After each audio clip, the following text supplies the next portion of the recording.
you do not understand white supremacy, what it is, and how it works, everything else that you do understand will confuse you.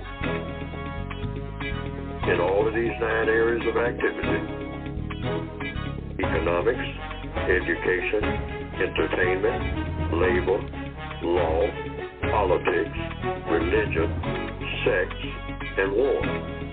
Anywhere on the planet, minute by minute, day by day, all of the time, all of the time, all of the time.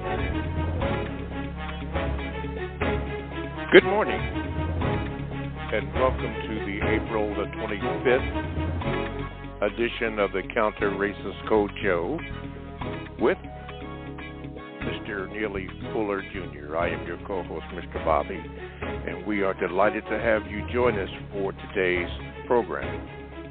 Now, we would like for you to be a participant in today's show, and you can do that by calling this number, 516-453-9921. Now, you could listen to the program there, or if you have a question, just press the number 1 button and you will get in contact with the call screener. Please be sure to give your name. And if you want to make a brief, and I do mean brief statement, you may do that also and ask your question. You know, you can also Gmail me at the numeral 7, Mr. Bobby, BOBBY, @gmail.com. You can do that, and also you can do this. You can get into the chat room, as some people are joining the chat room right now. All you have to do is go to blogtalkradio.com. You want to make sure that you click on programs. When you do that, then you'll get up to the Produce Justice Show. You click on that, and you are in the chat room right there. Hopefully you will be following the chat rules. Yes, you want to be in a codified way. Make sure you do that. I have a special announcement for the chatters that I'll do when more get online. We have a few already there. And it'll also be so that the regular callers could answer this too, but mainly the focus will be on what Mr. Fuller has to say. Announcement, Mr. Fuller will be on the Carl Nelson Show. That's tomorrow, April the 26th, from 8 a.m. until 10 a.m. And Mr. Fuller did tell me that, and also that it is on the website at producejustice.com. So make sure that you tune in tomorrow. That's Wednesday, April the 26th, from 8 a.m. until 10 a.m. on the Carl Nelson Show. Mr. Fuller will be on there. Okay, I think that may be all I think I have to do. Thank you, Constructive Action Items. Missed you. Yes, I have an announcement I want to make to the chatters to look up some information, and maybe I'll read some of the chats. Okay, I think that, make sure, and a lot of you are doing this, and we thank you. When Mr. Fuller is speaking, most of it is a reflection of the book that he has written. And we all know that book, but for those who don't, repeat it, The United Independent Compensatory Code System Concept. Now, you can get that book by going to producejustice.com. That's producejustice.com. And when you do that, then you are able to order the books. And so far, I understand that most, if not all, of the problems, particularly overseas, have, as far as I know, you can get the book overseas. I have people that contact me from South Africa. You can get it in the United Kingdom, I'm told, and also in Canada. So the shipping issues are being corrected or have been corrected as far as I know. All righty. With that being said, let's commence with today's programming. That is April the 25th, 2023. Okay, here we go. First of all, let me say good morning to you, Mr. Fuller. Good morning, and how are you? Good morning. I'm still learning. Okay, you're still learning. Okay, Mr. Fuller, we have the segment. You know what the segment is, the thoughts and expressions on the mind of Neely Fuller Jr. Mr. Fuller, what is on your mind for today, the 25th of April, 2023? Well, to start with, what's on my mind is one word: murder. M-U-R-D-E-R. And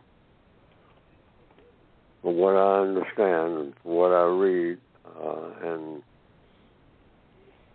looking at television, listening to the radio, the murder rate among black people is astronomical,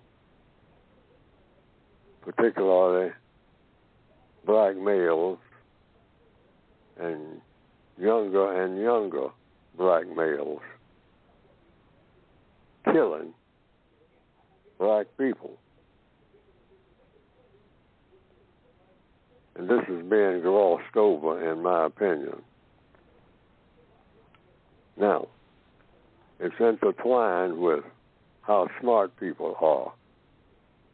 So I've been thinking recently, because every now and then on this program we talk about the smartest people in the world. So I've been thinking, now black people are killing black people at an astronomical rate all over the world,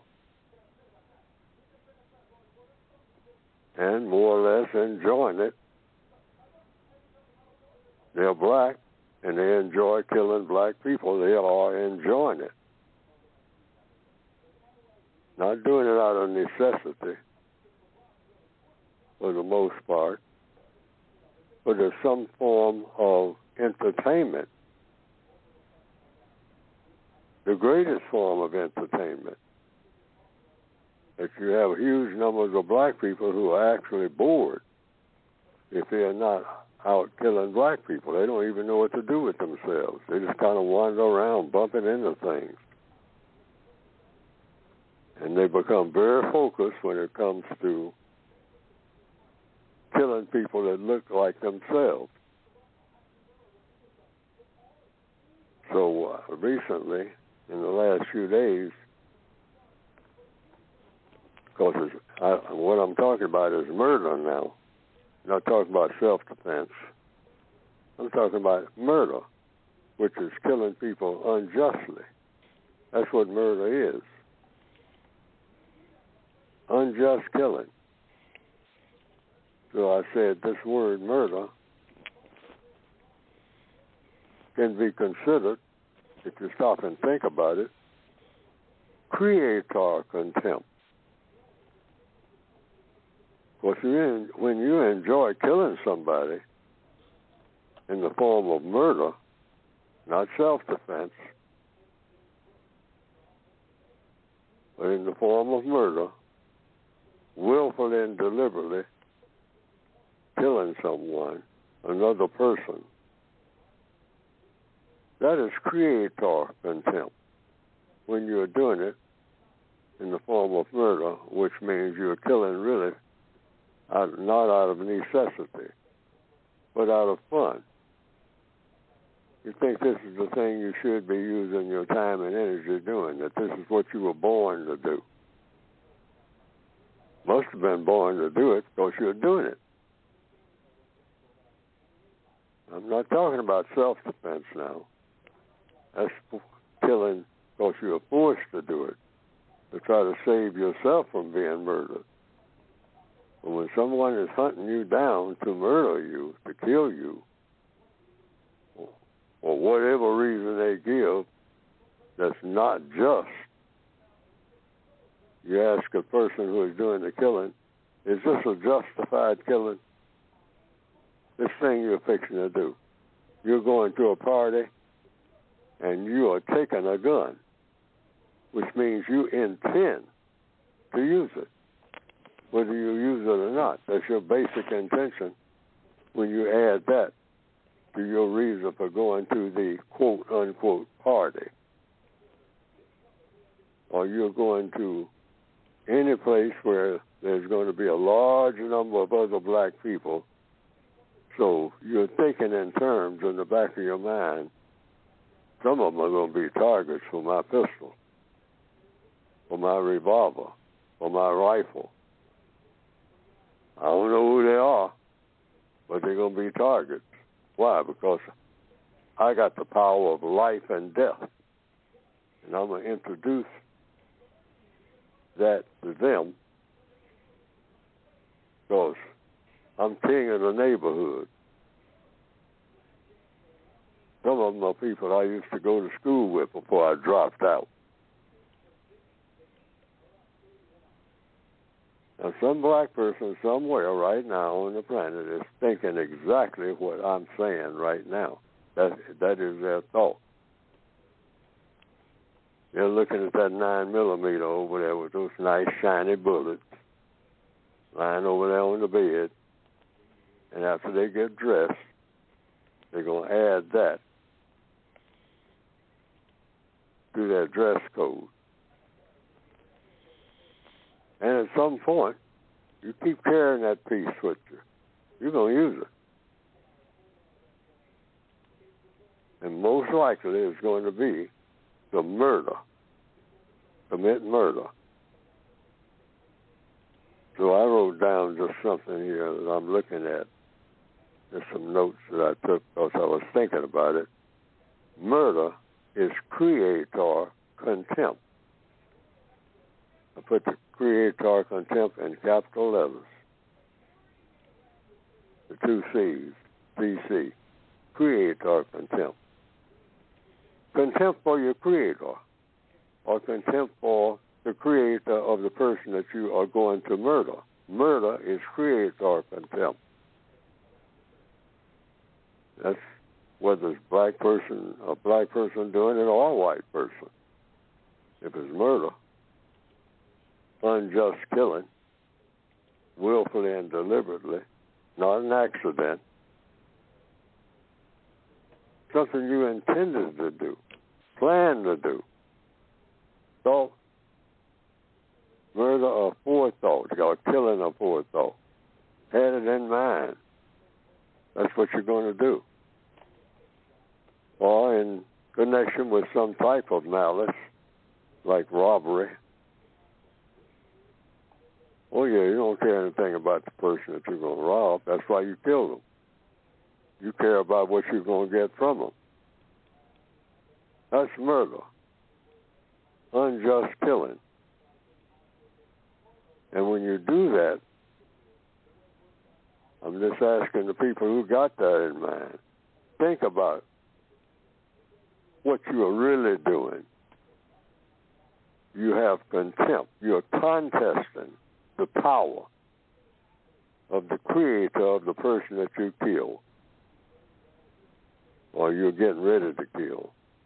Any person that enacts murder is enacting a form of maximum contempt for the creator of the person murdered. You don't create people. I don't care who you are. And you say, oh, yeah, I got a lot of babies out here. You know, well, you didn't create them. You produced them. You went through the motions. You didn't know what was going to happen after this act of sexual intercourse. It might be a person that would appear as a result of that sexual intercourse. But you didn't create that person. You produced a person. A creator decides who's coming here and who's not, unless you commit abortion. And that may be considered a form of, to tell the truth. Now, as I'm thinking about it, creator contempt. Caused by you or someone who calls you to do it. That could be the source of it. But basically, it's contempt for your creator, and certainly for the person that you murdered. Since a person cannot create anything, You can only use what's already been created. And you can allow it to stay here, set it on fire or something like that in the case of things. But you can't create anything if you are in the form of a person walking the face of the earth in the year 2023. You never created nothing. Sometimes artists will say, this is one of my creations. No, you didn't create that. You made it out of something that's already here. So that's production. Now that's the accurate way and the truthful way of saying it. But a creator can make something out of nothing. And I don't think there's anybody walking the face of this planet that can say that they made something out of nothing. Because in the first place, you have to create the nothing to put the something in. And nobody has ever claimed they have done that. You arrange something that's already here. That's really what you're doing. So the point is, stop bragging about being a killer, a murderer. Because that's what you're doing. When you kill somebody, and particularly when you kill somebody and then run, you don't let anybody know who did it. Got a hood on or some type of mask, or hiding your face. That's a dead giveaway right there. That you are not in the creation department. And that you're taking something out of the universe that you can't put here. And that is creator contempt. You're showing contempt for what a lot of people call God. You're slapping God in the face and say, there, that's what I can do with one of your products. Ha, ha, ha. Take that, God. Take that slap in the face. My God, the God of the universe, the creator. That's really what you're doing. You're not getting over on anybody, but you're letting God know that you're just as powerful as God is. That's what you're actually doing when you murder and then laugh and run. You're showing you're afraid of something, too, when you run. The code says you deserve not to breathe, not one more breath, when you do something like murder. You deserve not to breathe one more breath. And that breath should be taken away from you just like you took it away from the other person. And it should be done according to the code by your own hand. That's your reward for murder. Because you're entitled to a reward, and that's it. You stop breathing yourself. I mean, like in 5 minutes or less after you have murdered. Because you're not supposed to be breathing at all. To stop the other person from breathing, you're supposed to go with them and apologize for murder. Just an opening statement. Something to think about. Something to think about, yes, sir. Okay. April the 25th, 2023. This is the Counter Racist Code Show, also known as the CRCS, with Mr. Neely Fuller, Jr. I am your co-host, Mr. Bobby. There are some books that Mr. Fuller has recommended. Of course, the United Independent Compensatory Code System Concept. Now, he's written a book and done something about it as suggestions, how to defeat white supremacy. There are other books that have been mentioned on this show, and some of the callers have mentioned it, and Mr. Fuller has spoken about his interactions with Dr. Welsing, but in particular, the ISIS papers. You know, these are books that you may want to consider as you're reading. Also, a book by Chancellor Williams called The Destruction of the Black Civilization is a book that you may want to consider for your reading. And this book that I'm going to mention now, as the group and I are studying it, a book by James Allen.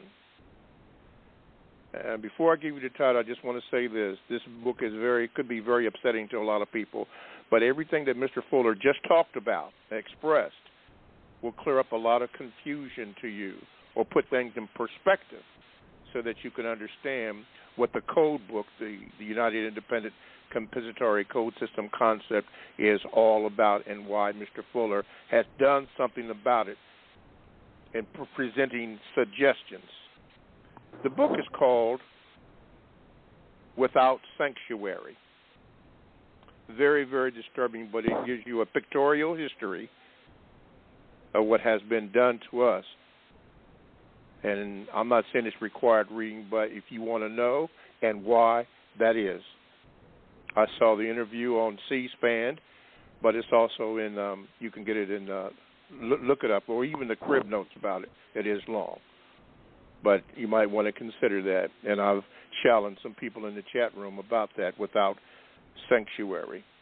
So the callers on the line, you can do that. And let's go to the callers on the line. First off the bat will be Cleo from Houston. Get ready, Cleo, as I tune you in. Okay, let's see. Okay, Cleo, you are in. Good morning, Cleo. Good morning, everyone. Long living FJ and Feather Live Logic. My sincere appreciation and thanks, as always, to Mr. Bobby, Robert, Sharon, and Moonpie, and the entire CRCS crew. Thank you for your partnership with Mr. NFJ in this most important life work. Mr. Fuller, what should non-white people keep in mind when seeking economic empowerment in the system of white supremacy? And, Mr. Bobby, I'd like to stay on the line, please. Yes, sir. Okay. The economics, according to the code, is the use of time and energy. When you're born, you are engaging in instantly in an economic system. A newborn baby has an economic system because the newborn baby has two things. You come into the world equipped with two things: time and energy. So it's just a matter of how you're going to use that time and energy. And compensatory logic says, oh, well, you come into the world and you have two things. You don't have any money. You don't have anything. You just have two things as a baby. And you just took your first breath. And you got time and energy. And a baby starts using that time and energy from the instant it is born. For one thing, the baby cries out. That's how most babies come into the world. And that baby is using what? Energy. Right then. It inhales, that breath goes into the lungs, that air, and then the baby cries out. So the baby has energy. It's using energy right there. And the baby has time, because you have to have time in order to use the energy. So it's just a matter of continuing to do that as long as you can, and to be productive while you're doing it. So every person who is,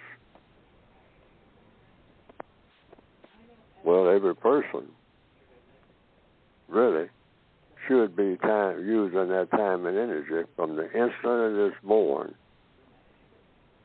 to do what? Produce constructive results in everything that you do. CRT. That's another use of the term CRT. You say constructive results, truth.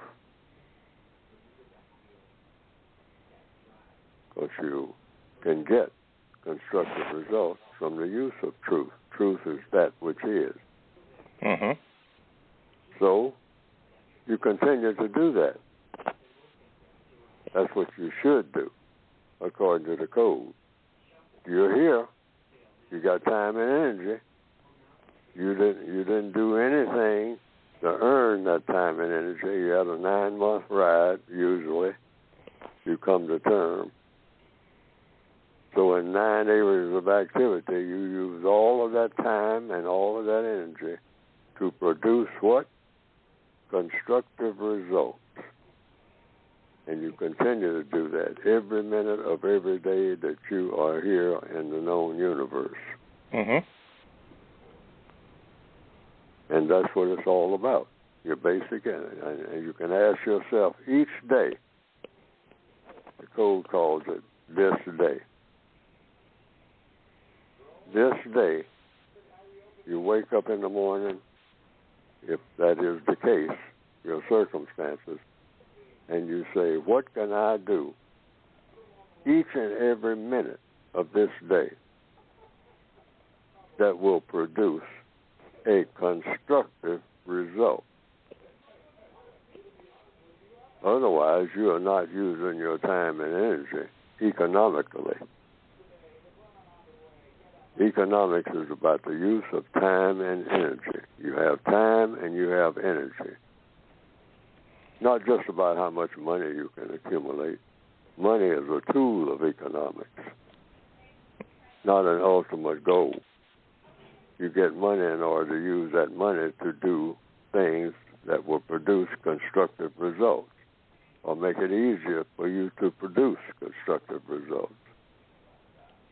So that's the way that black people should look at economics. Now, under the system of white supremacy, the white supremacists have a different way of looking at economics. Okay, they enjoy killing people, and that's not producing constructive results because they just have to keep killing and keep killing and keep killing, and they enjoy it, and they teach their victims to enjoy it. We pick it right up, and we do the same thing. We're very destructive. Why? Because the white supremacists enjoy seeing their victims of racism being destructive so that they can have an excuse to destroy them.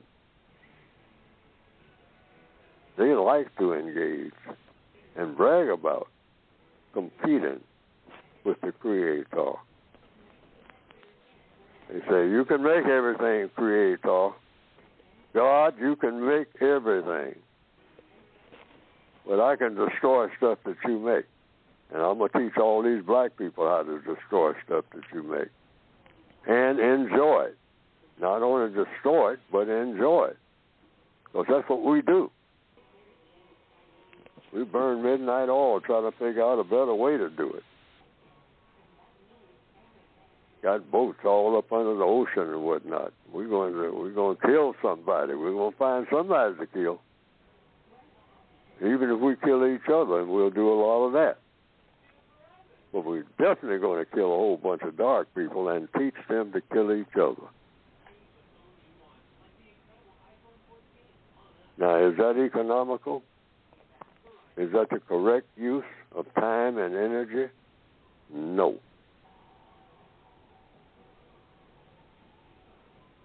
I think that may have answered part of the question anyway. Yes, sir. All right.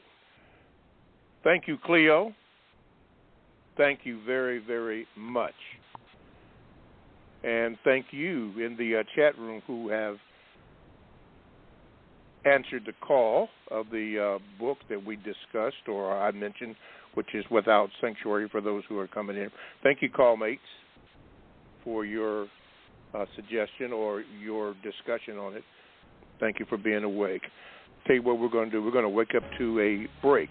You are listening to the Counter Racist Code Show with Mr. Neely Fuller, and we thank you for tuning in and listening to today's program, being the 25th of April, 2023. Now, to get in contact with the show, you know the numbers.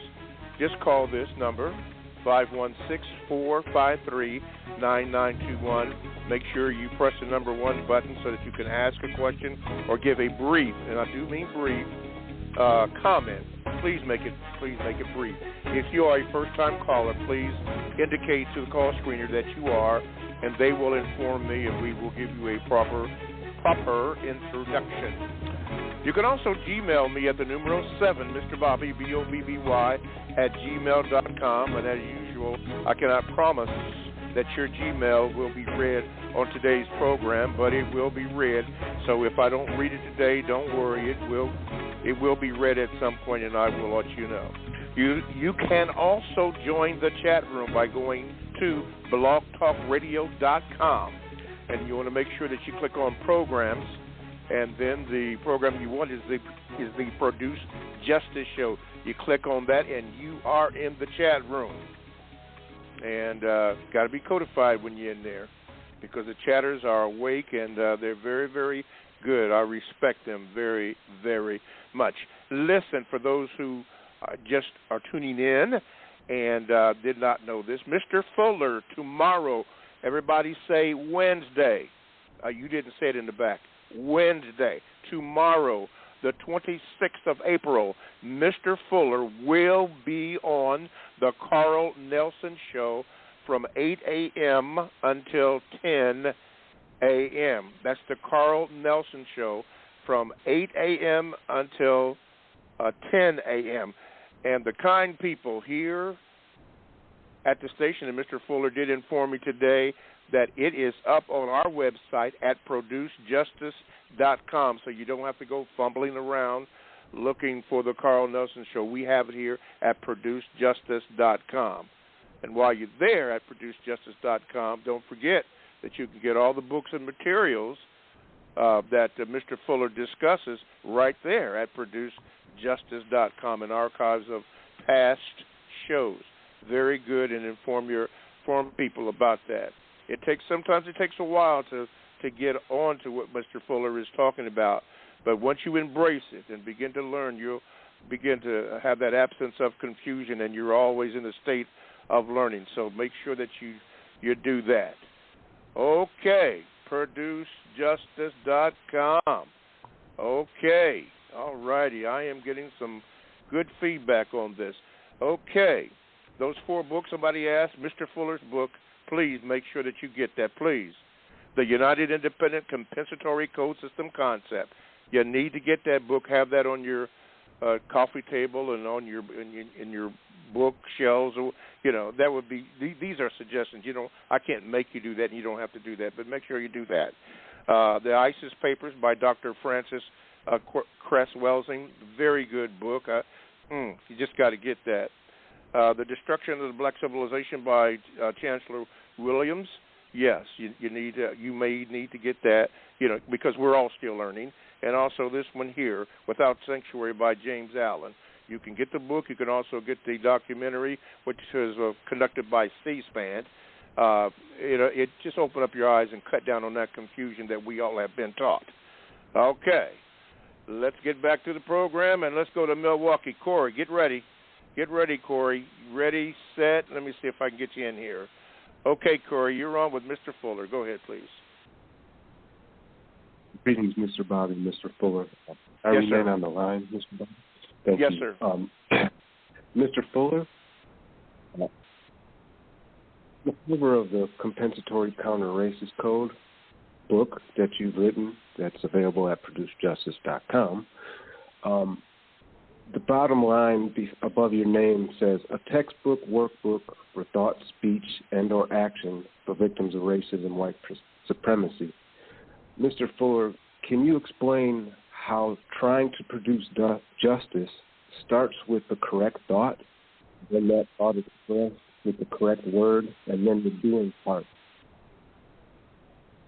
Can you explain how this is the only way we can change our condition from our thoughts and our words and our actions? Thank you. All righty. Mr. Fuller?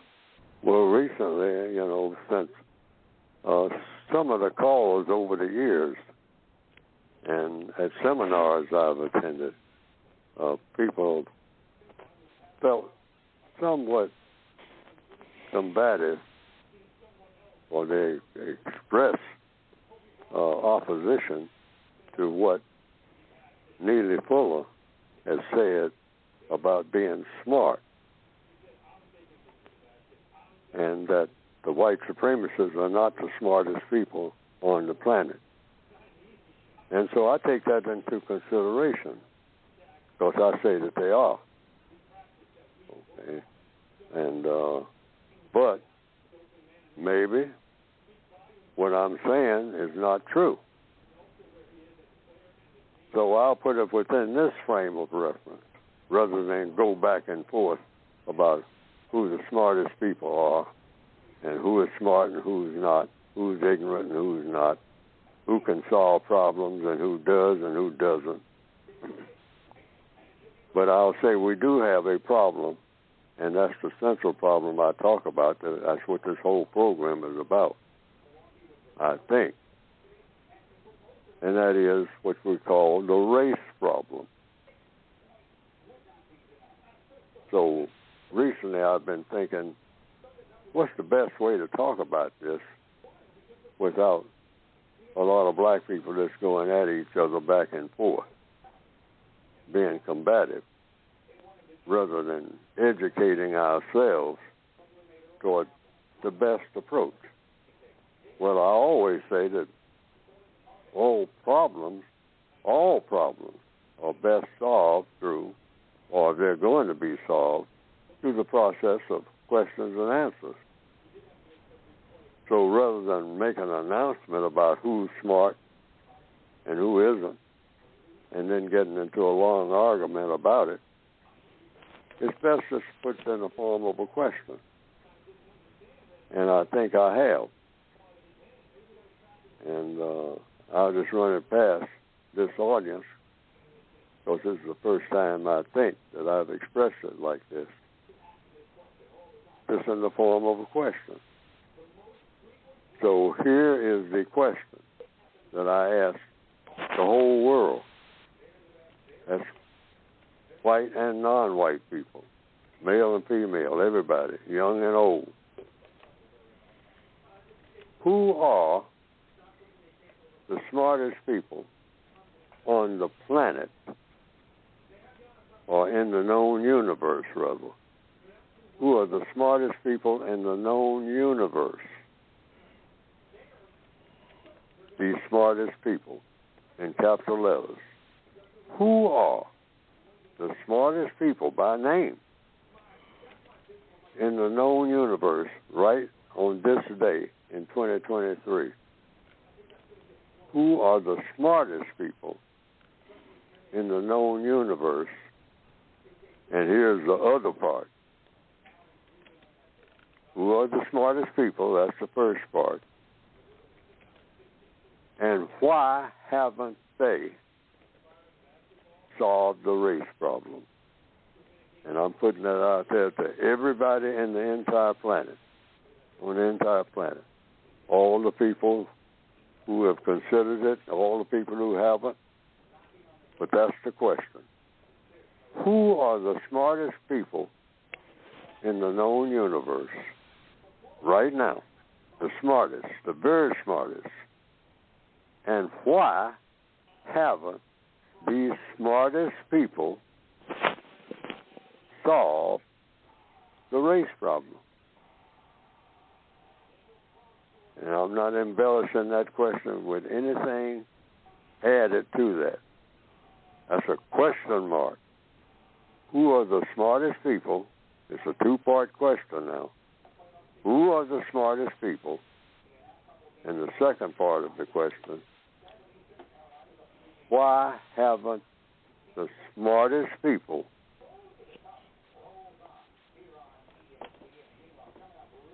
solved the race problem?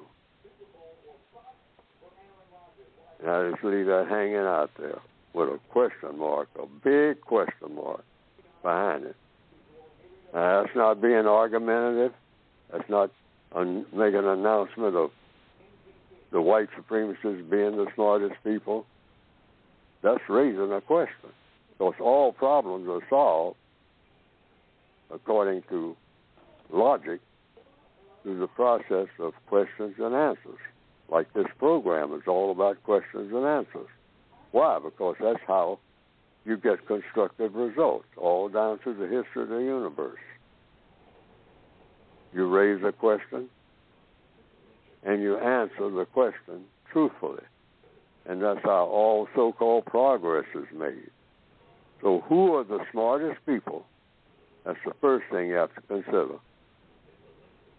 Who are the smartest people in the known universe? Who they are. You can point them out. Put your hand on their shoulder. And why haven't these smartest people solved the race problem, the biggest problem on the planet?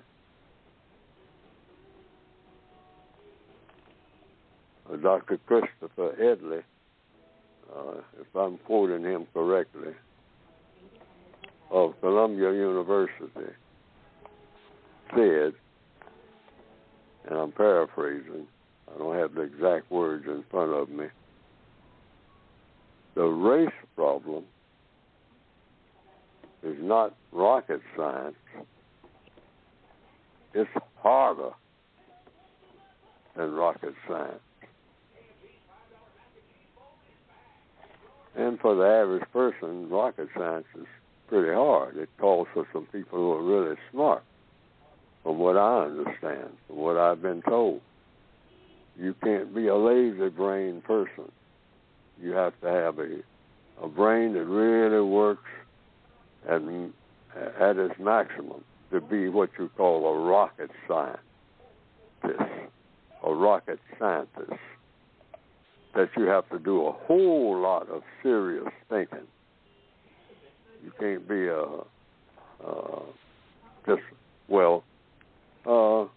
so-so. You better be A+ to be a rocket scientist. A rocket scientist. You better have a brain that really works. Well, if Dr. Christopher Edley said, yeah, if you're going to solve the race problem, it's harder than rocket science.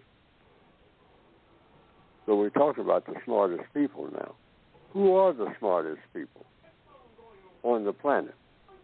And why haven't they solved the race problem that has been around for some time? And let the smartest people step forward and answer that question. Now, I got my theory about who they are and why they haven't solved it. But that's my theory. But I don't want to present that, what my theory is. Because I've been doing it all the time. But I'll just be quiet, you might say, and let a lot of black people who tell me that the white supremacists are not the smartest people on the planet. And so now I'm asking, well, who are the smartest people on the planet? And why haven't they solved the race problem? And among black people, I'd add a footnote. Who are the smartest black people on the planet? And why haven't they stopped black people from killing black people? How about that? Who are the smartest black people on the planet? Everybody got their chest stuck out, talking about I'm one of the smartest. Okay, all right, step forward, and then answer the question: why haven't you, sir, ma'am, stopped black people from killing black people? Why haven't you figured that out? You're the smartest person on the planet who's black. You're proud to announce that. You've thought of everything. Have you thought of that? Why haven't you solved the problem of black people killing black people? So we'll know what to do. All of us dumb people like Neely for. Because I know I don't know what to do, or I would have done it. Having suggestions about what to do is not the same thing as stopping it. Coming up with a formula that's absolute. Going to the moon is absolute. Getting back is absolute. Smart people actually do what they say needs to be done. Just saying you're smart doesn't make you smart. Mm-hmm. You got to be able to show the constructive result of what you say. If you step forward and say, I'm the smartest person out here, what's the problem? Because I can solve it. That's what smart people do, solve problems. That's why on this program, and according to compensatory code, there's no such thing as an educated person, period. Why? Because there's no person that knows everything that needs to be known. That's why. According to logic. According to logic, yes, sir. All right, Corey. Thank you for your question, and you're online. Again, a big thank you to Carl Meets, if I said it correctly, for the information that you are sharing.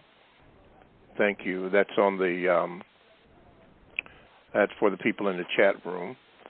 Thank you for and you gave a lot of information on this so people in the chat room can look that up. This is a question for you, Mr. Fuller. Let's see, comes from, I'll just say CJ. Says this, Mr. Fuller, is it possible to stop another victim from knowingly or unknowingly collaborating with white supremacists without conflict if they are determined to do so despite the consequences? Thank you. Well, let's see. I'm not quite, even though it was very clear what that question is, I need that question asked again. Okay, he says this, Mr. Fuller, is it possible to stop another victim from knowingly or unknowingly collaborating with white supremacists without conflict if they are determined to do so despite the consequences? Yes, it's possible, but it shouldn't be done because we all cooperate with the white supremacists, or we are dead, which means you have cooperated by being dead. White supremacists like seeing a lot of black people being dead. And black people help a lot of other black people to be dead. And if you are breathing and you are a victim of white supremacy, you are in their prison camp, there's no way for any black person on planet Earth to not be in the service of the system of white supremacy. It's the only government on the planet. There is no other government. According to what? According to the evidence. There's no other government. No American government or African government or Asian government or any other type of government other than the system of white supremacy. That's the world government. None other. And that's the truth. You can go to court with that one. There's no proof of any other government on planet Earth in the year 2023 other than the government called, the correct title for it is, the system of white supremacy, in capital letters. A racist government. That's the only government on the planet worthy of being called government. According to what? Evidence and compensatory logic. If there were any other government, there wouldn't be no such thing as white supremacy. So I want to know from anybody, is there a government on the planet Earth in 2023 superior to the government of white supremacy? Because I'm not aware of it. And if I become aware of it, I got to rewrite my whole book or banned it all together as not being the truth. Because everything that I'm doing on this program is saying, and I'm saying it, when it comes to people, you've got the white supremacists, you've got white people who are not white supremacists, and you've got their non-white victims. And all victims, in answer to the question, everybody classified as non-white is serving the system of white supremacy 24 hours a day. Everybody who is classified and who functions as in the category non-white, people of color, are in service to the white supremacists in answer to the question. Correct. But, you know, if you're breathing, and even if you're not breathing, all of those who are buried up under the oceans, going way back, ever since the beginning of white supremacy, you're in service to the system of white supremacy, whether you know it or not. Whether you're doing it willingly or unwillingly. If you spend money, just that alone. Now, what money? Any money. If you're trading in anything that they call money, like some people don't have what we usually call like paper money and all like that, you might be trading in sheep or goats. They belong to the white supremacists. Every sheep, every goat on the planet. You say, no, I mean, the people of my village, we own it. No, you don't. You wouldn't have a village. The white supremacists allow you to breathe. They can snuff out your air. They're very skilled. They're the smartest people, in my opinion. Here we go to that smart thing again, that the planet has ever revealed in recorded history at this point. They're the smartest, and they are that being smart makes you supreme. If you are smarter than everybody else, and everybody else is coming to you for everything that they need, always which way did the white people go? That's the dark people of the world. Which way did the white people go? Oh, get some white people in here right now. We got to rescue some people or something. Hey, you're going to do anything that really is getting it done. Better look around for somebody white. Okay. All righty. All right. Thank you, Mr. Fuller. For those of you that want to get into the chat room, go to blogtalkradio.com. When you do that, you want to make sure that you get on the programs, or it said programs, and then get on the Produce Justice show.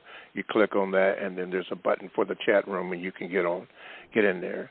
I will have to say right now, I am very touched by what some of the chatters are saying. Some of the books that I have been mentioned, one just told me that he's had that book for over 20 years. See, this is what this program is all about, exposing. It is therapy for a lot of people, even for me as a co-host. I'm still learning, and not because Fuller said so. I'm actually still learning. It's therapy. And then I'm getting all kinds of information that I do vet to check it out. Some of it's good, and some of it, well, you just do what you have to do with it. Anyway, back to another letter. It says, Mr. Fuller, this comes from Future Being. It says, Mr. Fuller, have you written a letter to God?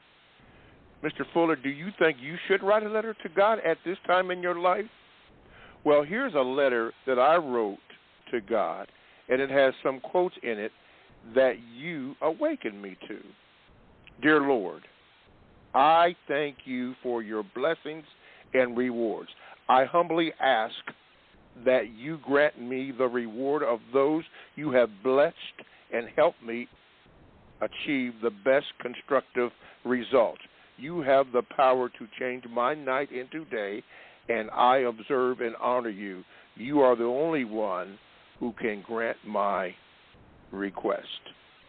That came from Future Being. He said what he said. Mr. Fuller, do you have a comment about that, as saying that you have helped him open up his eyes to see a lot of things that he may not have considered before?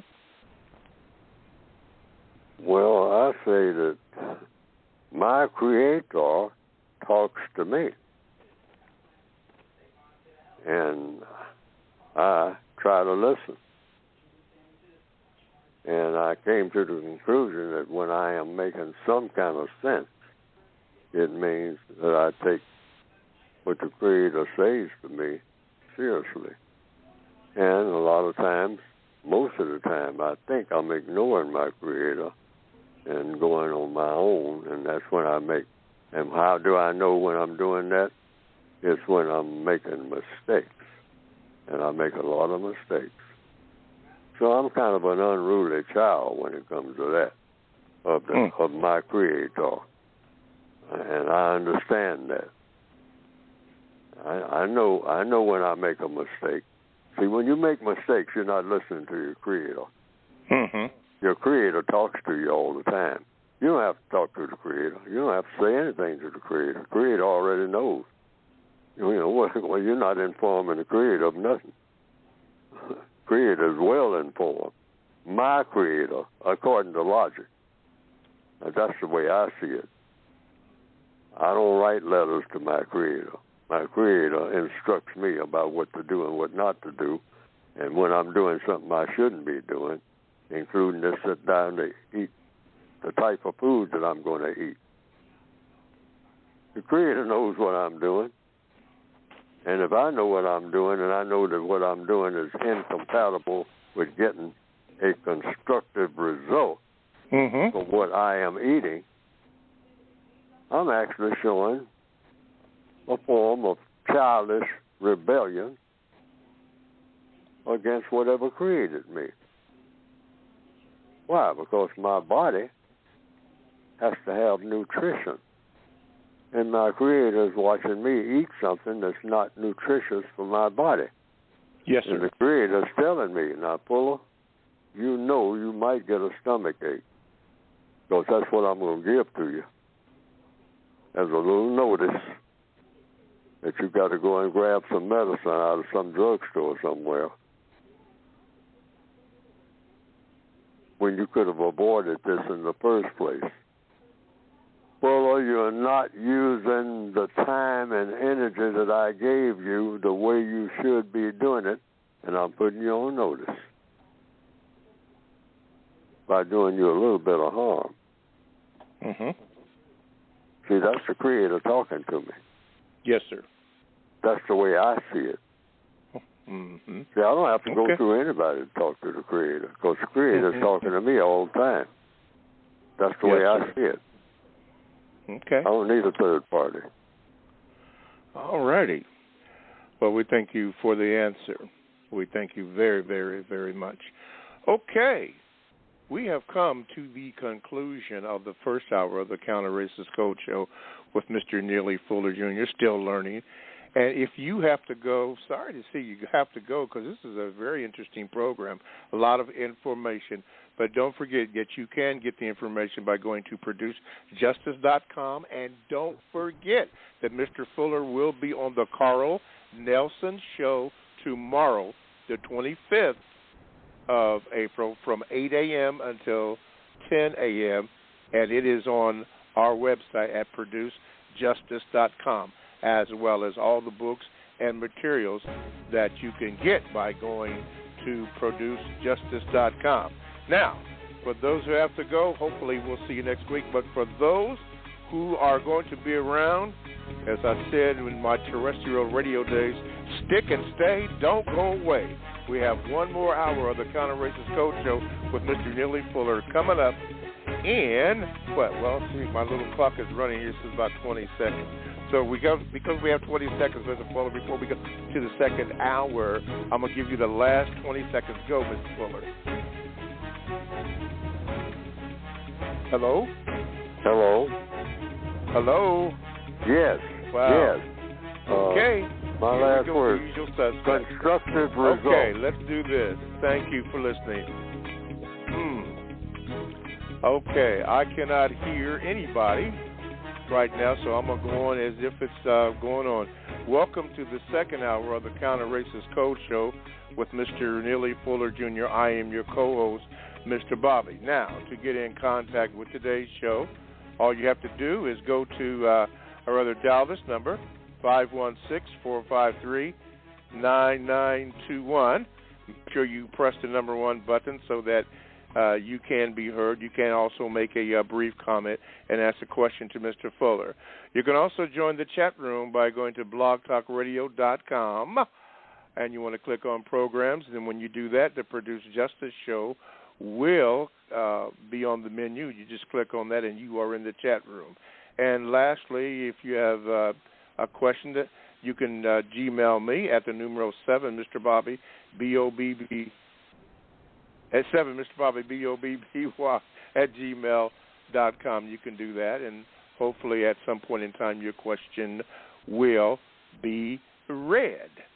Okay, and announcement here. I just made it last hour. I'll do it again. Mr. Fuller will be on the Carl Nelson Show tomorrow, the 25th of April, 2023, from 8 a.m. until 10 a.m., and you can get it by going to producejustice.com. Okay. Now, I'm having a problem here hearing you. Let's see here. Mr. Fuller, can you hear me? I can hear you. Okay, good. Well, you can hear me. That's good. Okay, let's do this. Let's go to the phone lines as our usual suspects are doing their thing. All right, Tess, get ready. We're going to go into New York, and here we go. Tess, wait a minute. Okay, Tess, you are on. Okay, Tess, good morning. Good morning. This is a quote from the main character, Nemo, of a movie titled Inside from 2023. I lived in your place only a short time. For you, it was a home. For me, it was a cage. I'm sorry if I destroyed it, but maybe it needed to be destroyed. After all, there's no creation without destruction. White supremacists arranged this planet to be a home for white people and a cage for non-white people. Mr. Fuller, this is my question.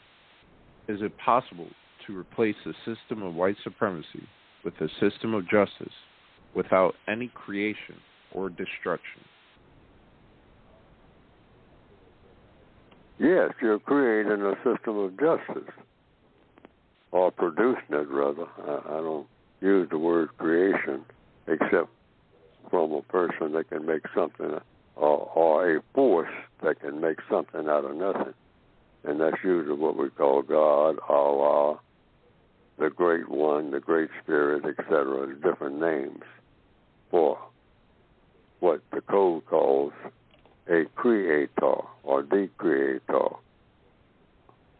And so, yes, you destroy the system of white supremacy and replace it with a better system, and that would be the system of justice. The system of justice means guaranteeing that no person is mistreated and guaranteeing that the person that needs help the most gets the most constructive help. There is no record of that ever having been done among the people of the known universe. There's never been a time when nobody was being mistreated, as far as recorded history is concerned. I don't know about the history that's unrecorded, but recorded history, there hasn't been a time, particularly since the beginning of the system of white supremacy, which is designed to mistreat people, and it's designed not to guarantee that people that need help the most get the most constructive help. That's the compensatory definition for the word justice, by the way, one that I made up. So we'll be clear about that. You won't find that definition in the average encyclopedia or dictionary in the English language or any other language, I don't think. Because I made that one up. That's in my textbook. Yes, sir. My word guide, that particular definition. And I made it up because it's a compensatory definition, meaning making up for what's missing. All other definitions for justice didn't make sense to me. So I made that one up. Make that clear right now to everybody who's listening. You won't find that definition in any other dictionary other than the word guide that I produced. And I think it's accurate. I don't think one will ever be made better than that. And if it is, I'll adopt it. Okay. All righty. Moving right along. Let's see here. Thank you, Tess, for your question. Let's see here. This is from Divitude. Says this, Mr. Fuller, what is it about white people that make black people unable to tell the truth about them? I've noticed that black people will start lying just to protect white people who are clearly guilty of practicing racism. And why do black people do that? Yes, start lying to protect white people, what she's saying. Well, then you just look for the truth. I don't know why they do it, but through asking questions about what they are saying. And what does the code say? All problems without exception are solved through the process of questions and answers.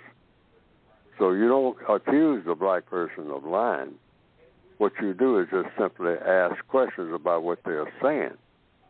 And if it's a lie, it'll come out. Questions and answers. That's how all problems are solved. Questions and answers. All you got to do is just keep asking questions. Do not limit your questions. That's one thing that too many people are taught. You've heard people use the expression, you're asking too many questions. There's no such thing as too many questions. Until when? Until all questions are answered. That's all questions. Every question that can possibly be asked has to be asked and answered. Then you can say that anything beyond that, according to logic, is too many questions. Why? Because all the questions have been answered. All of them. Every question that was ever asked about anything. Where's the fork in the road? How many jelly beans in a cup? All the questions and answers. That's when you're educated. That's when you know. When you know everything that should be known, that can be known. You know it. You know how many stars is in every universe. And there are billions of universes, so I understand. Billions. How many stars in that universe that you never heard of? Can you answer that instantly? I know I can't. All other questions I can't answer. I don't know what every street sign is and what it says in Dayton, Ohio. Somebody asked me that, I don't know. So, Fuller, you don't know everything, right? If you're going to tell the truth. You know, I'm a long ways from that. Okay. And it's okay to say, I don't know. Oh, it's the best thing. I think Mark Twain, I read an Air Force manual once, and it started off with that quote. Mark Twain said this. He said, I was proud to be able to answer promptly. And I did. I said I didn't know. Okay. If you don't know, that's the best thing in the world to say. That's how you learn. When you go to school, you say, I'm going to school this fall. Well, what are you doing? Admitting that you're ignorant.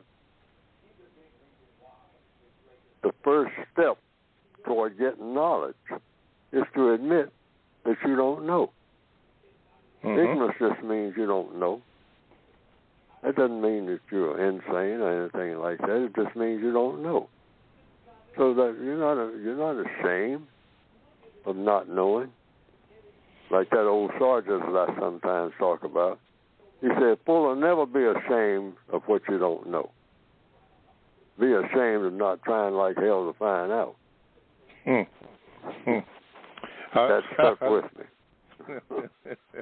I like that Sarge so much. He reminds me of my dad. I have a special affinity for anybody that's been in the military under that type of discipline, and that's why I ask questions about the Sarge. And then people also want to know about that Sarge, but anyway, that's a personal thing. Okay, new caller alert. Sheila, get ready. New York City. Wait a minute, Sheila. Let me see if I can get you on here. Okay, Sheila, you are on with Mr. Fuller. Good morning, and what is your question? Good morning. I have a question, Mr. Fuller. Do you think that it's possible that the white supremacists are organized themselves to put black people around the world again in bondage, in captivity? That the white supremacists organize themselves to dominate black people? Is that the question? Yes, to put us in captivity again, because they dominate us, but to put us in captivity again. To capture them and dominate them. Yes. Did they organize themselves in order to do that? Yes, again. To Is put that what us you're in saying? enslavement again. Yes. Yes.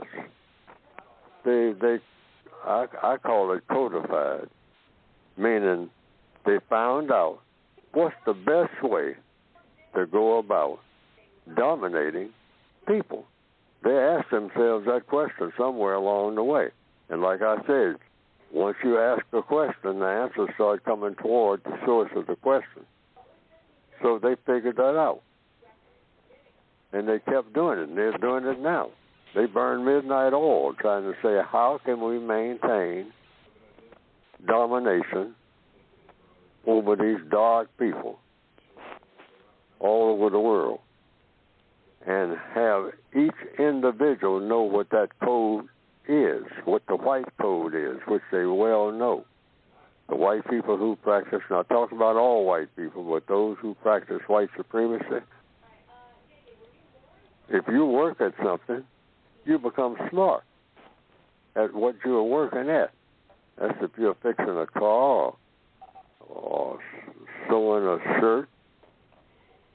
The more you do it, the better you become at it. They made up their minds that they were going to dominate and mistreat people of color in all 9 areas of activity and everything that people do. Look at black people and say, now, how can we control their time and energy? So they worked on that. Economics, first area of activity. They say, now, how can we control their education? So black people don't consider themselves educated until they've talked to a whole bunch of white people, directly and indirectly. We don't even think we can learn. Which way did the white people go? I got to get me an education. Well, they're the only ones that know anything, so I got to find out where they are. I got to leave my little village and whatnot and look up some white people and educate me, please, massa. And then you move to entertainment. Now, we know how to entertain ourselves, but the white supremacists came around and say, now, they are entertaining themselves constructively. In fact, they enjoy getting out there and doing some constructive work. Now, we got to have them entertain themselves by killing each other. So we'll dominate the entertainment. We'll make their songs all about killing. We'll sneak that one in on them. We'll let them enjoy. They don't think that they're being entertained if they're not cussing and killing and doing something non-constructive. So we'll make black people's entertainment all be non-constructive. They can't even have a party without some killing and doing things that are destructive and thinking that they're doing something great. You know, somebody got to, well, where's the drugs? You can't have a party without drugs. So we'll have something that'll make me stoned. And then I'll write a song about how I got stoned last night. I mean, my head got bad. We even got slangs for it. And see, in answer to your question, oh yeah, they figured out. You know, in order to figure people out, you study them first. I mean, you know, so the white people who decided on being white supremacists, they studied everything about black people. They learned how black people think, and even to this day they do that. They let black people run their mouths, and they just sit and listen.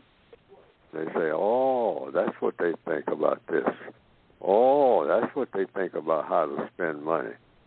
Oh, that's how they think about having entertainment.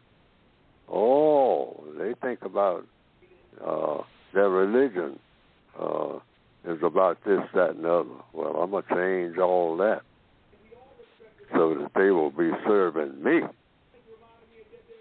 in every move that they make. Because I'm going to study them first. They're not studying me. They're busy doing their own thing. All right? Well, I'm going to have them doing my thing in everything that they do, and I'm going to be so slick with it, they're going to think that they brought it up, that they invented it. So they were getting along with each other, you know, until I got into their business. I got them killing each other and enjoying it.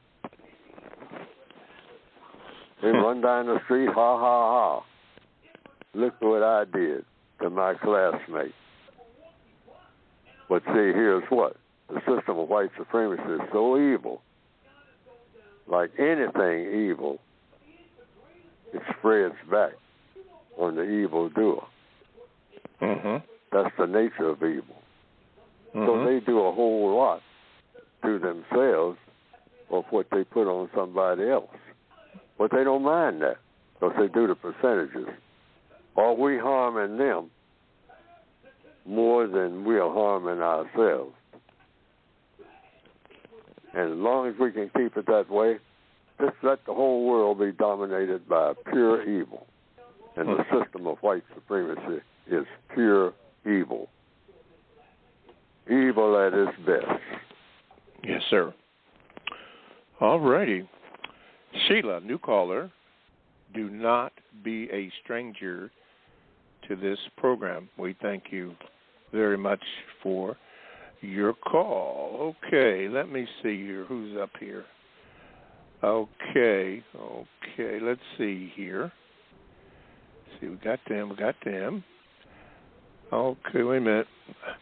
Just bear in mind with me because our usual suspects are definitely in play.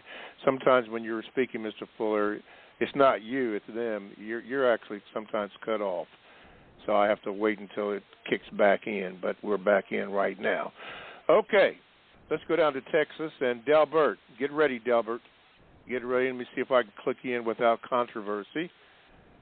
Okay, Delbert, you're in with Mr. Fuller. Good morning. Good morning, Mr. Bobby. Good morning, Mr. Fuller. I have a VGQ, and my VGQ is why do white people, what do white people talk about when black people are not around? And I'm thinking about McCurtain County, Oklahoma, and what happened to Don Lemon. And my other comment, Mr.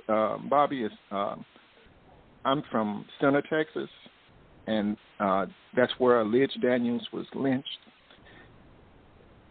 And I've had that book for over 20 years, Without Sanctuary. And okay. I understand why Mr. Allen wrote the book. That he was found out to be gay by his father, and his father put him out of the house. And he made a living collecting antiques and going to estate sales, and that's where he began collecting those postcards. And he later published all of those postcards in the pictorial Without Sanctuary. Okay. Now, what was your first question? What do white people talk about behind black people's backs, or was that it, something like that? Okay. Yes, like the officials in Oklahoma, okay. Don Lemon's management. Okay. Mr. Fuller? Well, they talk about whatever they talk about. And many white people, when I've heard about that question being asked, many white people, from what I've heard, because I'm not around white people when they're sitting around the dinner table and all like that, but people who have looked into it, and white people, I've heard white people ask that question, who have been asked that question, respond by saying, "Oh, we don't talk about black people. Black people think we stood up talking about them. No, that's not what we talk about around the dinner table." And they may be telling the truth, or they may not be. I don't know, because I don't sit around with white people talking to white people that much. When I guess I can. The only time I interact with white people is in a business setting, when I stop to think about it, really, or just in passing, like, in the airport or something like that. It's flight 27. Is that at gate 4 or 6? Just that type of conversation. Otherwise, I don't think most black people have what you might call long conversations, the average black person, with white people about anything except on the job. Mm-hmm. Something connected with the job. Because that's the only time that white people even seek to interact with black people on a one-on-one. Mm-hmm. But I think that's why white people and black people kind of separate from each other when it comes dinner time and all like that on the job. They go to separate tables for the most part, unless they directly work together, in which case they'll be talking about the work. And just throw in a few jokes in between, to kind of loosen things up. But that's been my observation. But when I think about my actual experiences, I haven't had what you might call real long conversations with any white person, ever. Yes, sir. Okay. When I think about it and I've been on this planet quite a while, I haven't had what you call, I can probably count what you call long conversations with a white person about anything. About anything? Those white people don't choose to talk to me. You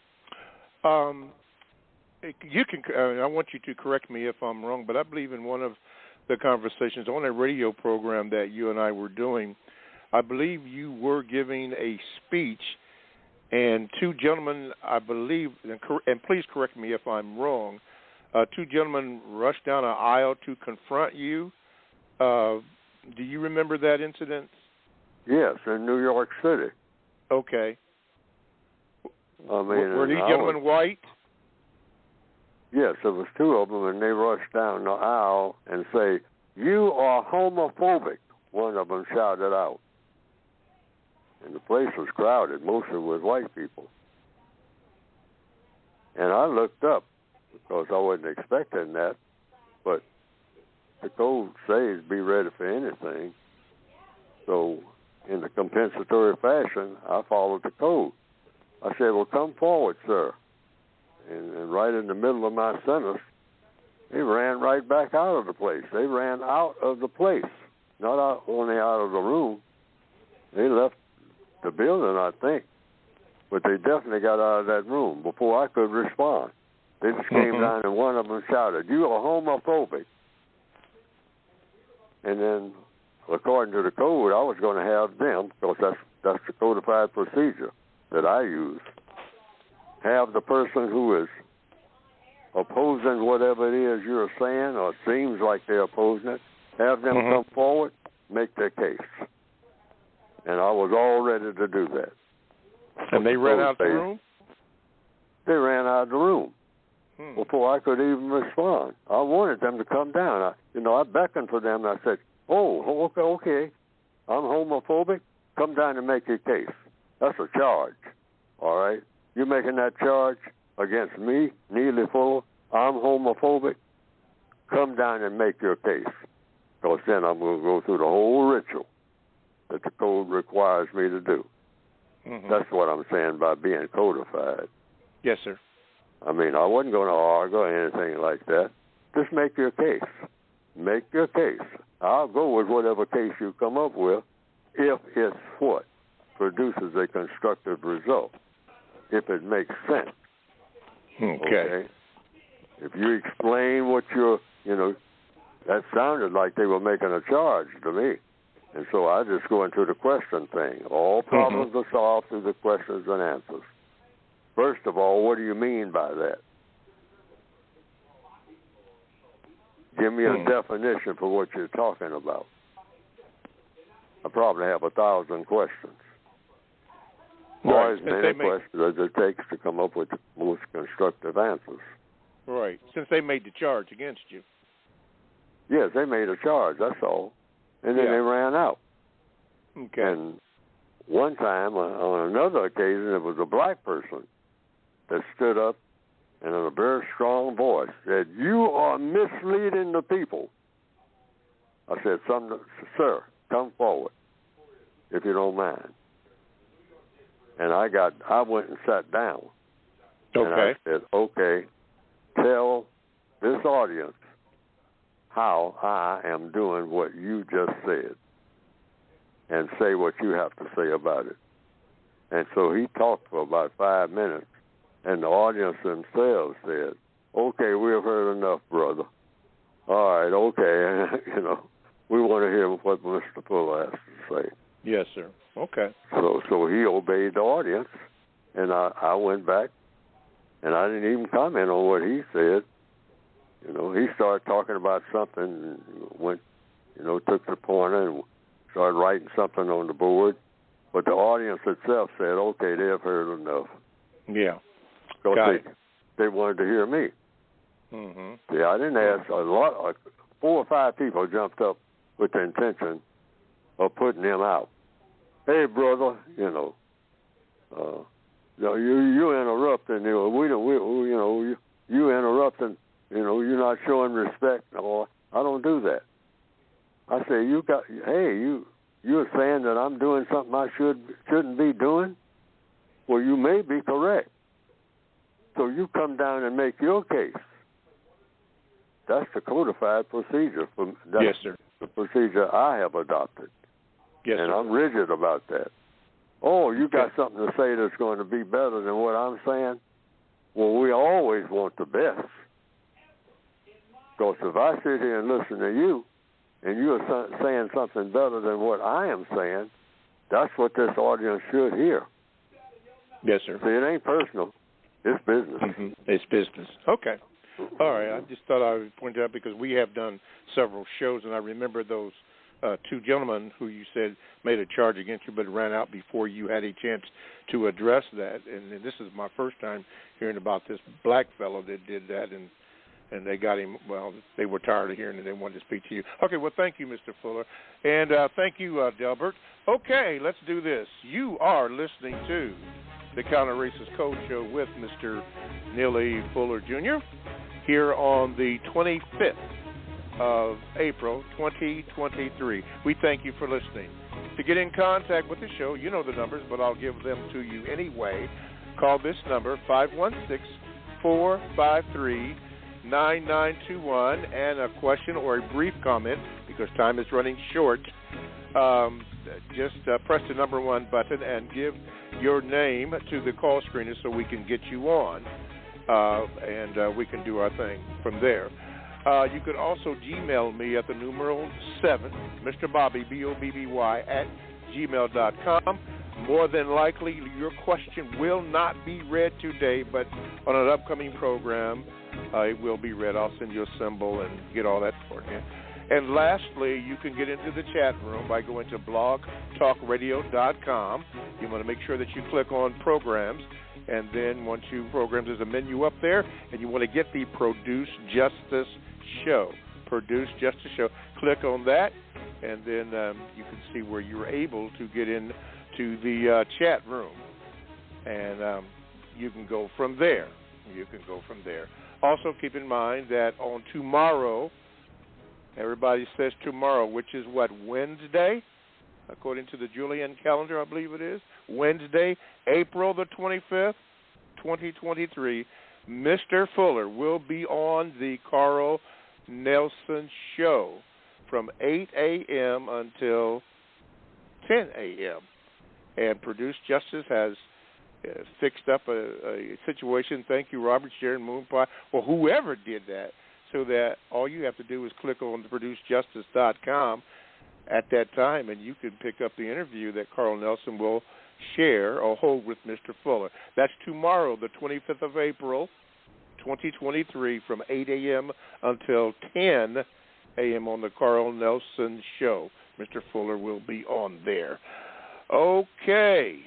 Somebody asked me about that book that we've been talking about. It's called Without Sanctuary. If you haven't read it, you may want to get that. It's very, very disturbing, but it gives a pictorial history of some of the things that happened.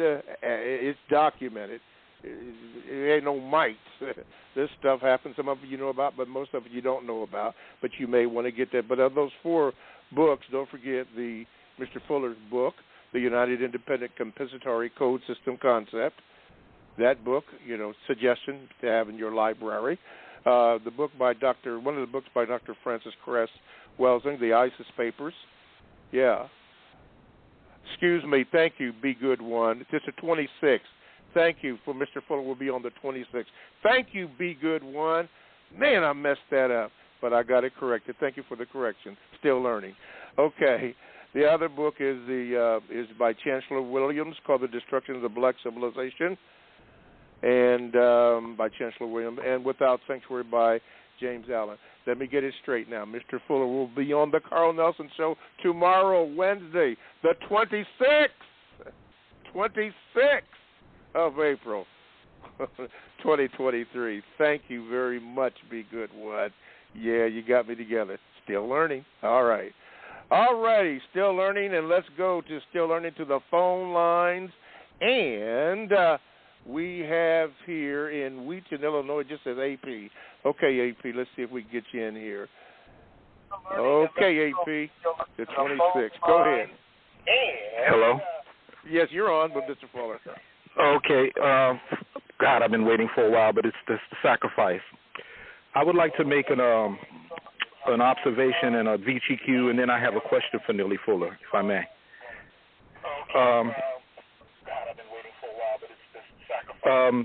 You need to cut your radio down because we're in a vibration. Okay, yes, you're right. Okay.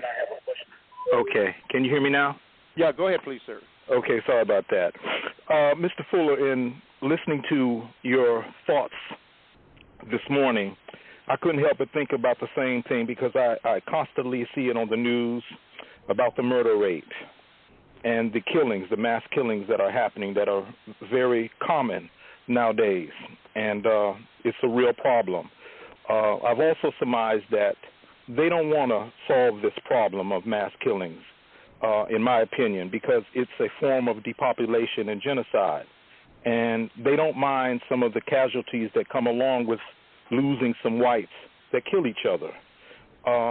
In your definition, refinement stages of deception on murder or mass killings in the stages of white supremacy. So it's just something that I've recognized and noticed. And the other thing is if racism, white supremacy, or supremacists don't treat you right, they won't teach you right. And that's a famous quote coming from the Nation of Islam that I've heard of a lot. And this book, Without Sanctuary, I have that book, a very disturbing, heart-wrenching type of book to read. And there's another one I'd like to suggest to the public to get is The Secret Relationship Between Blacks and Jews. This is one of the reasons why CRT, the theory is under attack. They want to be able to hide that history and the mistreatment of black people so that we won't know.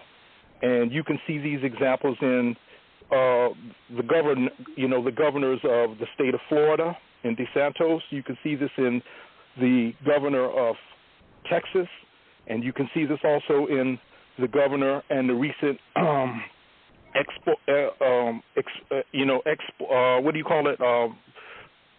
those two senators, those two young black senators that were expelled in Tennessee. Yeah.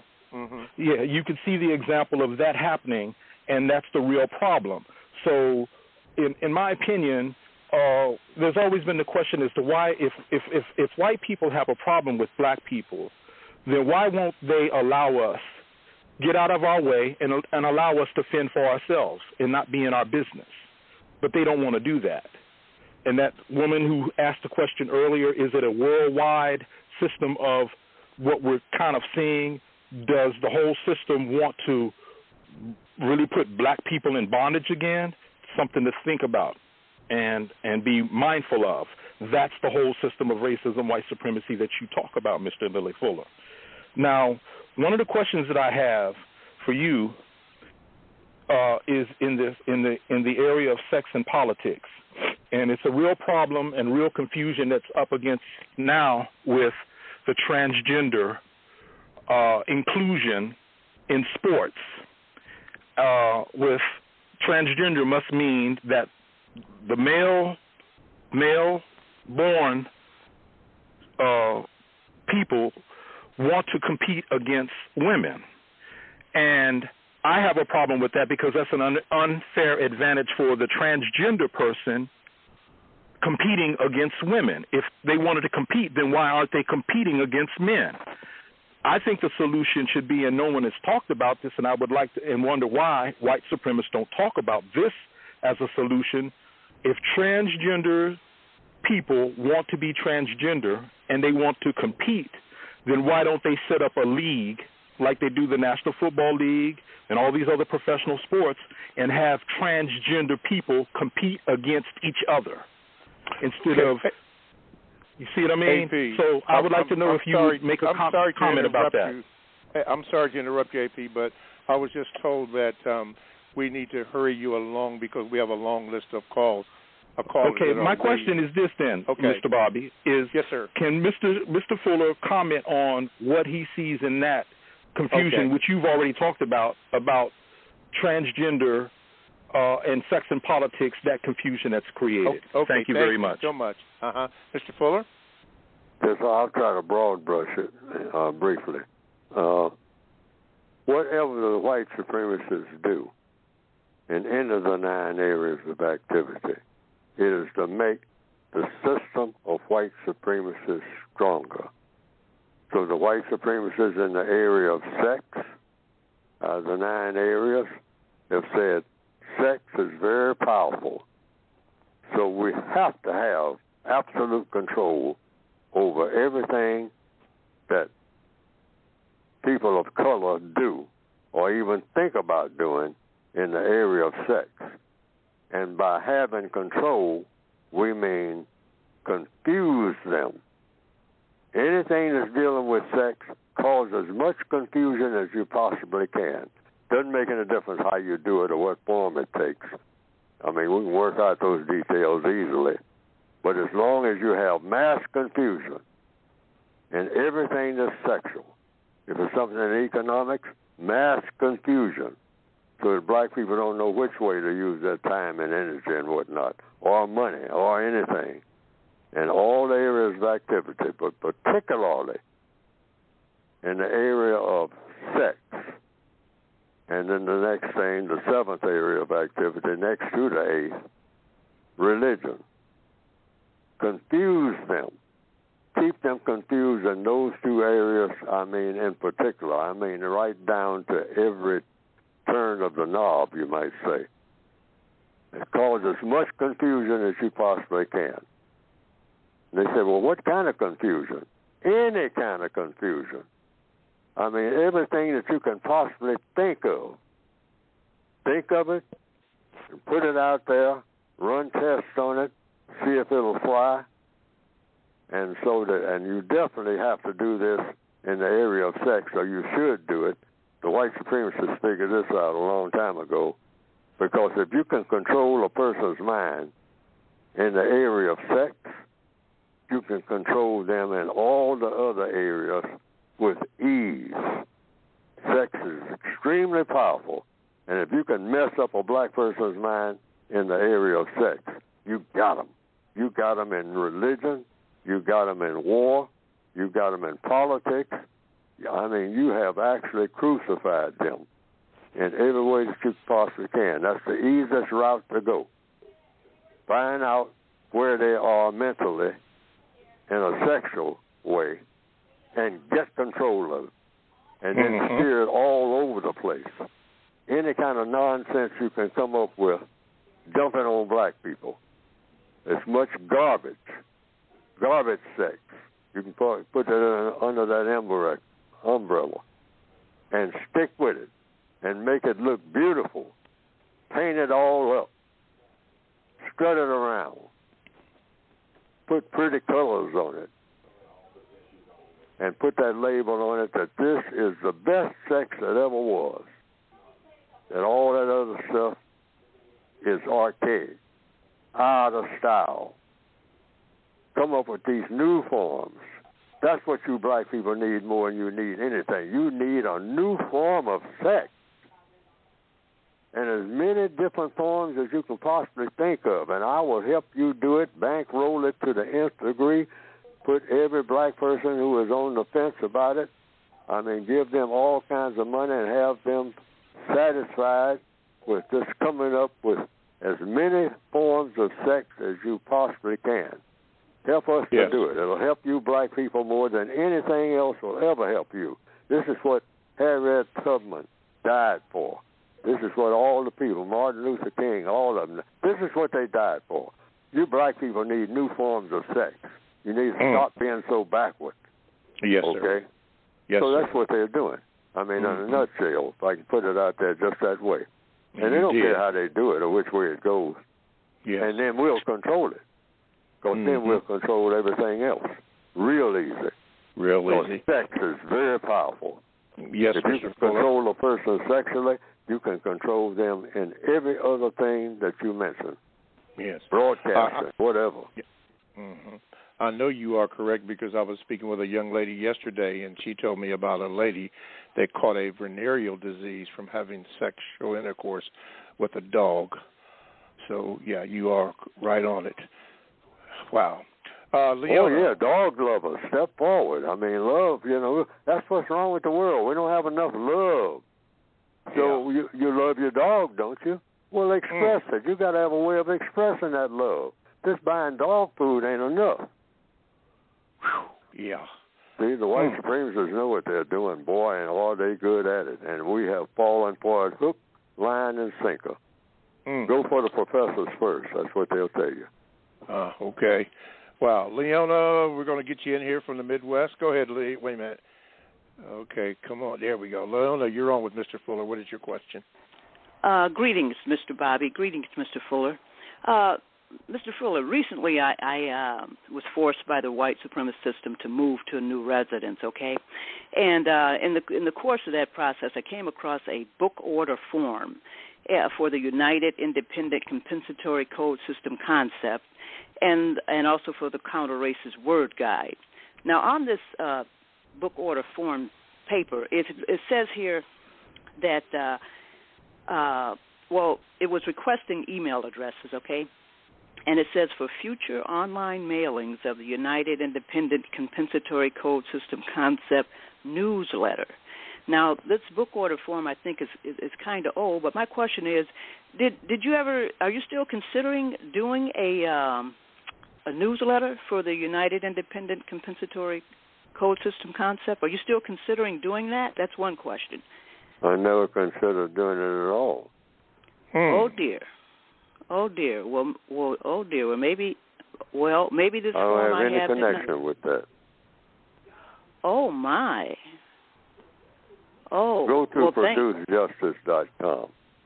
That's why I got my own podcast. Lots of people are doing all kinds of things. I don't know what people are doing. But I suspect the white supremacists have their own agenda about what to do about Neely Fuller. Mostly what I've gotten from the white supremacists directly is zero.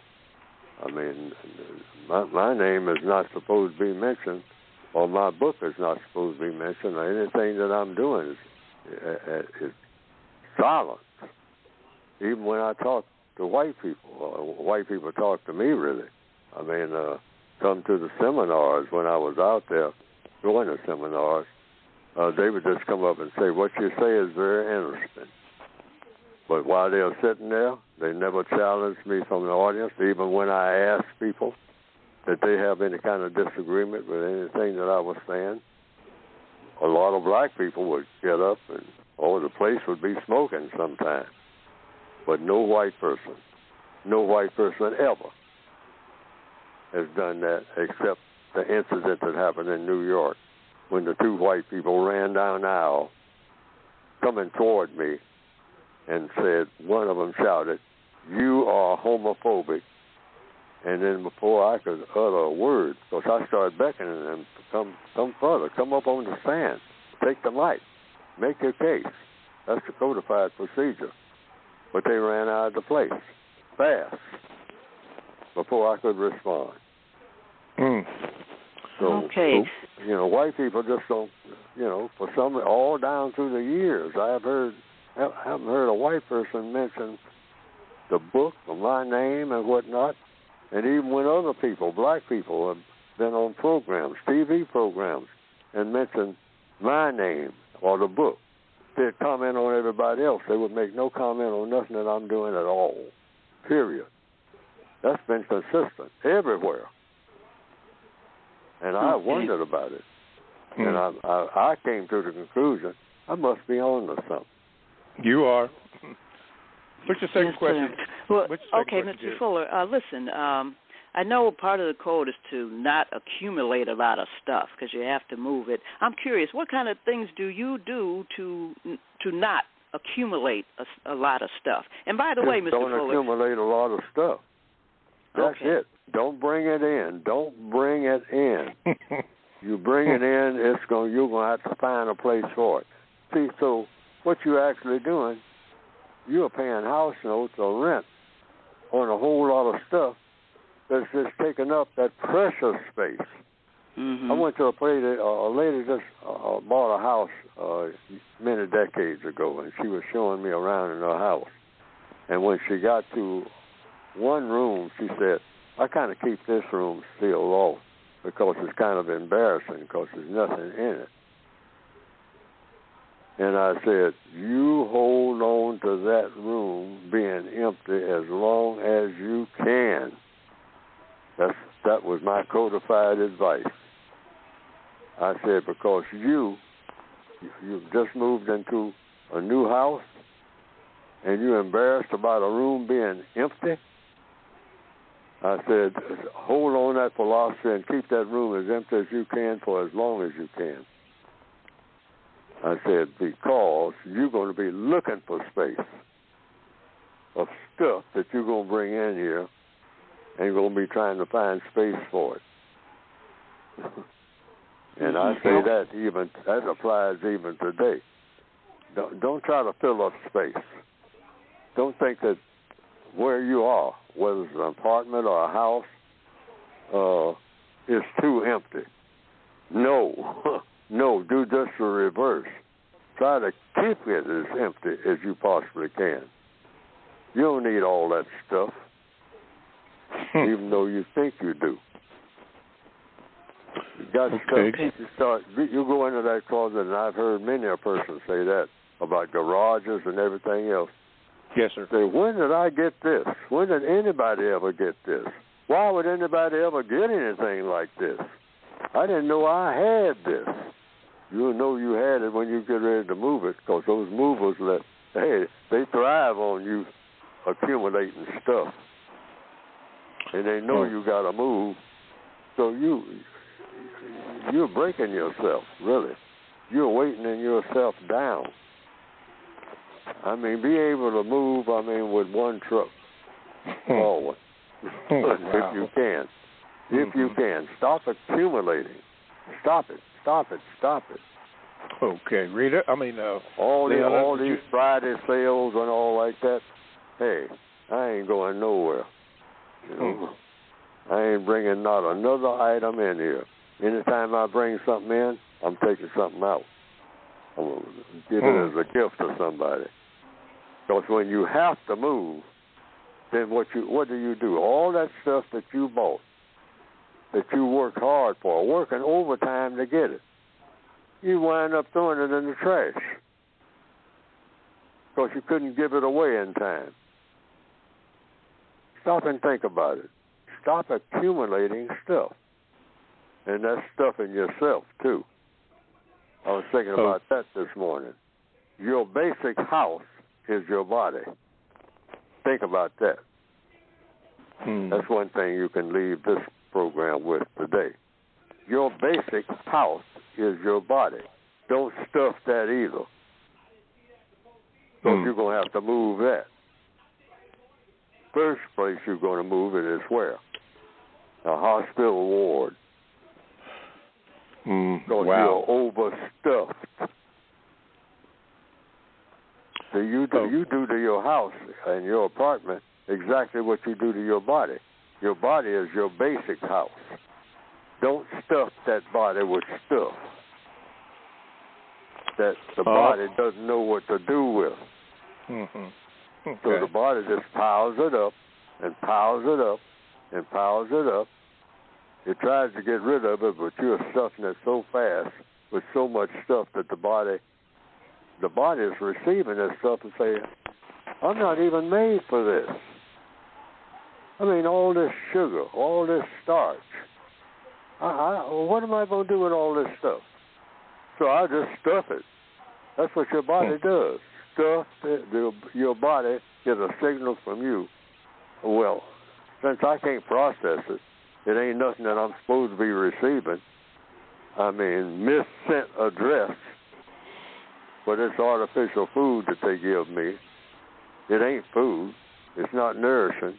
So I'll just stuff it over here in this corner. This corner meaning your belly to start with, then your hip, then down in your legs.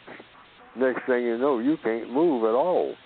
You talk about moving out of your house or out of your apartment, you can't move because you're mistreating your body. And you're mistreating the space that you're paying all this rent for, or this huge house note and property taxes.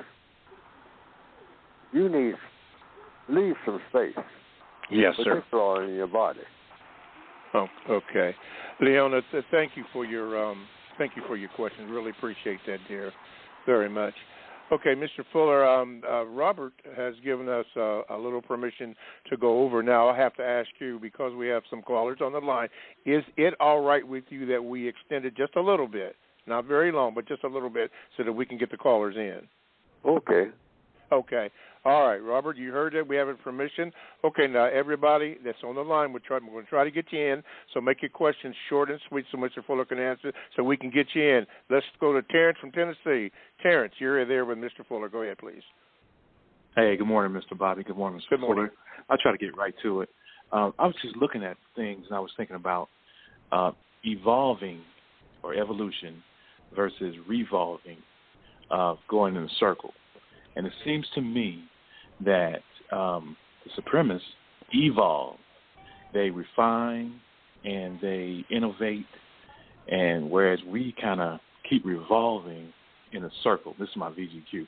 Keep revolving in a circle, whereas they refine things. When I lived in Columbus, I worked for the city attorney's office, and each month they would give the police officers a bulletin that showed them where cases that the city lost based on their behavior, and they would coach them on what they could have done to kind of subvert the laws and make a illegal arrest, but give the city enough room where they could kind of get them off the hook. And so my question to you, that's my VGQ, but my question to you, Mr. Fuller, is what ways can we evolve? Can we refine ourselves? And so that's my question to you. Okay, thank you. Mr. Fuller, quickly. Go ahead, Mr. Fuller. Yeah. Problem-solving culture. That's what black people should have. At the end of every day, did I solve a problem and produce a constructive result today? And if I did, what was it? Mm-hmm. Suppose black people had that worldwide. I'm saying wherever you find people of color. I'm all about getting up in the morning and going to bed at night, doing nothing but solving problems that produce constructive results. What did I do today that produced a constructive result? Or 10 or 12 constructive results? Anything or nothing. Because if I didn't do nothing that came up with a constructive result and solved a problem or two or three or 24 today, I have wasted the time and energy, which is what I talked about at the beginning of this program, that I came into the world with. I'm wasting time and energy if I didn't do anything that produced a constructive result on this day. Okay. And suppose black people adopted that as their culture. That's our whole culture. We don't have a culture other than that. That each and every day we solve a problem or two or 3 dozen problems. Mm-hmm. That's it. That's when you say black person, problem solver. Problem solver, not a problem maker. We don't make problems. We solve problems. That's our culture. We don't have a culture other than that. Mm-hmm. Okay. Thank you, Terrence from Tennessee. Okay, for the remaining, we're going to try to get you in, but no more VGQ. Just ask your question because we are up against the clock. So, Victor, I'm going to get you in here and go ahead and ask your question. Wait a minute, see if I can get you in here. Okay, Victor from Canada. Go ahead. What's your question, please? Well, hi, Mr. Bobby, Mr. Fuller. My question is, when you're using self-respect according to the code, and then you're combining it with problem solving through logic, how do you set deadlines to accomplish your goal? Because I keep going around in circles. Okay. Mr. Fuller? Problems come to you. So just concentrate on what the problems are. Or somebody tells you a problem that they have. That problem that they have could become your problem, either directly or indirectly. Because when your next door neighbor and everybody in your neighborhood has a lot of problems, they might make problems for you. Okay? So problem solving should be black people's culture. we need to get rid of all of the habits that we have, the parties that we have and all that. Just get rid of it. Just stop it. If it doesn't have something connected with problem solving. If people, black people have a gathering and shooting breaks out, okay, do the logic. Start thinking first. Well, it seems like every time we have a party,